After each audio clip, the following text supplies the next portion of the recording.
Oh, got the moon hiding behind the clouds there. Here's some more poetry. Felburgand Iris, or Moses Cleveland's Canterbury Tales, Book 2, line 300. 'Twas rabbit they ate, and oh, that poor snake. Not a chance what he had against 3. 'Twas 5 that went at him, and oh, was he splattered. Few remains were there of him to see. The shadows grew long, the first day near gone. We best begin setting up camp. It pleases my ire to put these to fire, for we're foiled by darkness and damp. Catania could sense when Viper grew tense, knowing that little would faze him. She whirled with a start as he started to bark, which he did only but on occasion.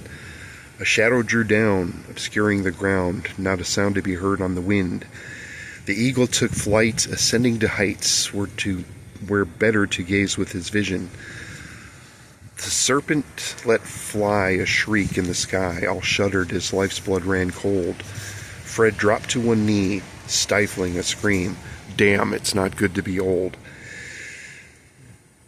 Wingtip rending claws, great dragonesque maws, speaking in shriekings and wails. Vehement raptor, wings like a bat, all covered in serpentine scales. Accustomed to fright, Fred summoned his might. Upwards he thrust forth his sword. It fell upon Fred, who stabbed it, quite dead. Its heart by Fred's blade had been gored. Eyes widened in fright, amazed at his plight, the serpent drew back with a screech. What curses he swore for wonder of lore, had he the capacity for speech. Its gnarly old scales would make a fine mail. The beast's wings would make a fine tent. Its poisoned tail spike Claudia really did like. Its venom had yet to be spent. An armorer by trade, her father had made an impression on Amber Mark's daughter. At work in the fields, she hammered out shields to prevent any upcoming slaughter. The night songs called out as they piddled about, while twilight fell over the dale. The day's end drew near, all nestled their gear in neat little bundles and bales. A woman, it seems, came to them in dreams with tales that longed to be told, of wars that were won, of cities long gone, of monsters and dragons and gold, of lives that were lost, of victory's great costs, of peace that was had at great peril, of darkened gales and of piteous wails, of naught fell wrought and for sale. Few have been spurned as Fekshoth the worm, ice dragon, fell foe of fine fable. On some ancient day they met on the plain, fell worm had found fire giants able. Victory discerned and mortality learned, met Fekshoth with timely demise. In faraway lair Charkerlops was aware that vengeance takes time to devise. For bloodlust could sate, he needed a mate, ensuring a recommenced legacy. Were he to fail, there would be no avail in the form of prodigal destiny.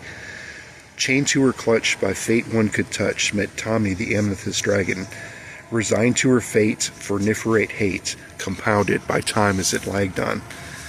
Ishmeth hatched first, whetting her thirst, consuming the draught of her siblings. Drunk on their souls and eager for more, she made for their means of delivery. Feeling demure, her survival assured, she snacked on the corpse of her mother, saving but one ill-begot son, Erelex, or Ishmeth's foul brother. Fred woke with a start, jostling his heart, to sounds in the darkness before him. Alas, what a night, need not I affright, for hair is fair, need I avoid them? He could not deny it, a strange eerie quiet had blanketed the night round the campsite, disturbed only once by a dervish of dust, as a raven called out as it found flight. Then came the eagle, clutching a weasel in its talons, the spoils of a night hunt. As Fred looked around, he heard not a sound, nary a growl, nor a grunt. The sun rose too soon, the serpent lay hewn, a stench that would hardly could miss. We'll leave it behind to bleach in good time, for a foresight one only could wish. For who can imagine last twilight's fell pageant, or burdens that victories create? For horses I swear such burdens will bear, and many next time will we take. The ground grew less even, still on they proceeded, winding the watery course, tracing its path, and better by half, nearer its tumultuous source. Hemlocks a breeze, an air of unease. amidst mist from the falls of Black River. Peripherals lie in the wink of an eye, yet roots could apparently slither. Slithering root, green lichens to boot, what ethers accosting my senses, thought Catania, who frowned as she motioned, "Get down, for about there be questionable pretenses." Sniffing the wind, sans steps to misspend, she canted her neck for to hearken.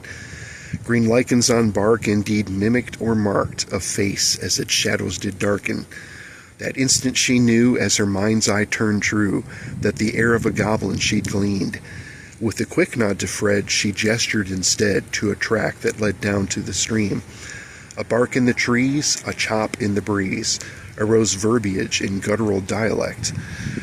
What figure obscured, too hard to observe, save vestments in general neglect? "Goblins, I reckon. We better be sure, lest we pounce upon some strange beggar." "How many there?" her nostrils aflare, asked Catania, who drew forth her dagger. "Nay, more than 4, yet be still, I implore, as more may be off in the distance. They're traveling too light, and if I am right, some caution may benefit in this instance. Their camp may be close, let's dare not expose ourselves till we have better view. For caution the wind, let's have their foul skins. Besides now, I'm bigger than you. All right now, all right, but find we a plight. Have a drink for me when you get home." Knew better did he to contest a lesson be for Catania, whose recklessness shone. "That foul-filthed wretch from my skinny will catch hell in its blitherous summation. Contemptuous boar will drill him galore with spectacle and renny pervasion. His innards will glitter, his blood it will glitter, and sputter and spout all the dell.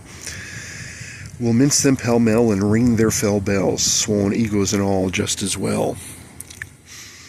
For who has got pride, Fred wondered inside, and confidence abounding to laugh? For nigh has got mine, for to ebb in good time, for to wager I must be quite daft. A bluster went she, like a screamin' banshee, alerting the foes of her presence.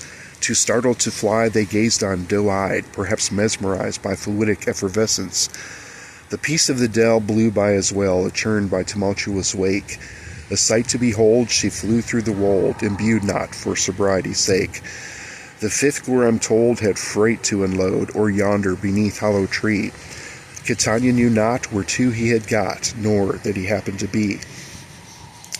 Claudia moved fast as he fingered his pants, his breeches still slung to his knees. With fond serpent's blade she glid through the glade, impaling the wretch with some ease.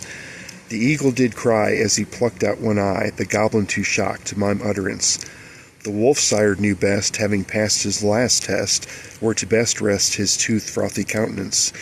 For bleed they too quick when jugular is bit, violating vitals keeps victuals far fresher. A twist of the groin and goblin exploined, exclamation of haste and high tenor. How fortunate for Izzard to still have his gizzard, his heart still a beat neath his leather. With fortune bequeathed, he fell to his knees, though blinded, no omnipotent beggar.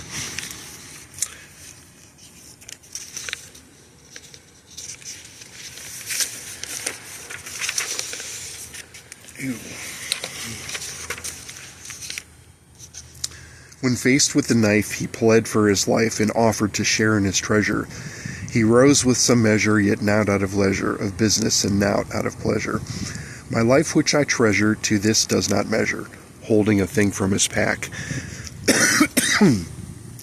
Of riches of yore, of such I abhor, what tattered and leathery scrap. What verse did he sing as he flaunted his thing, with marks to be held as significant? What relevance to bide this tattered old hide, was meaning implied more than figurative. A fish wrap it be, of loins not to see, perhaps, but view closer still. For upon this old scrap there be but a map to an ancient and treacherous hill. Uttered his visage through bloody vile grimace, more so as his socket ran red. A rogue to the end, mux feasance I'd land, and I could have stayed home and in bed. Thought Fred as he listened to the monody of Izzard, a showman, but to pander a dead horse. For to buy would gather was horse far too lathered, or riddled was it with worms yonder course. A song and a dance, but mere happenstance, or had Izzard a genuine item? The meat does taste good, know well and I should, the only good reason to buy them.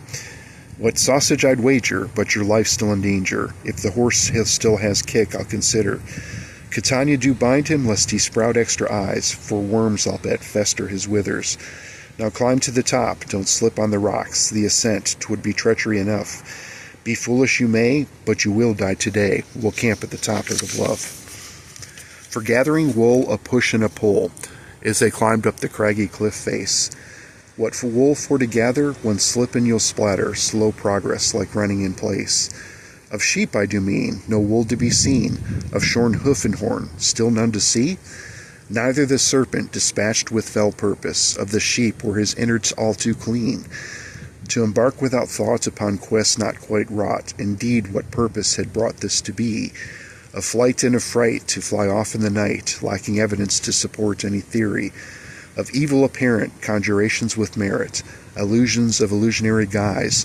Of Robanth I'll wonder to perpetrate this blunder, for he to foolishly waylay the wise. Of Eldamar now dead, was he too misled, removed was he for his wisdom's restraint. In this matter myself I would batter, behooved I be for condolence's sake. The falls in the distance sprayed quite a mist, who spoke through this map in absentia. Beneath all the sludge and dirt was a smudge, and a name, it was Mithralgar Caspensia.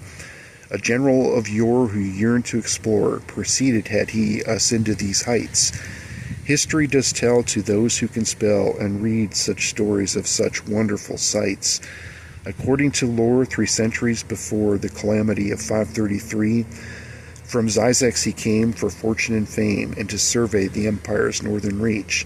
From Reg then north through the border hills, of course, to trade with the lands beyond Black River, to finish the road to the Dwarfholds, I'm told, so the goods that they brought could be delivered. A treaty in compliance with Sutton held in alliance, they turned to the Anor Duith, to Zenepher Thel where Orduith dwell, their rightness, might, and their worth for to prove.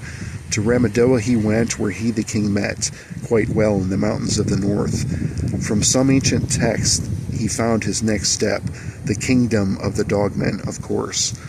Of Jackal Mountain I'm sure to have never learned in all of my life's experience. What was it he sought upon this his last jaunt of epics and lost souls' deliverance?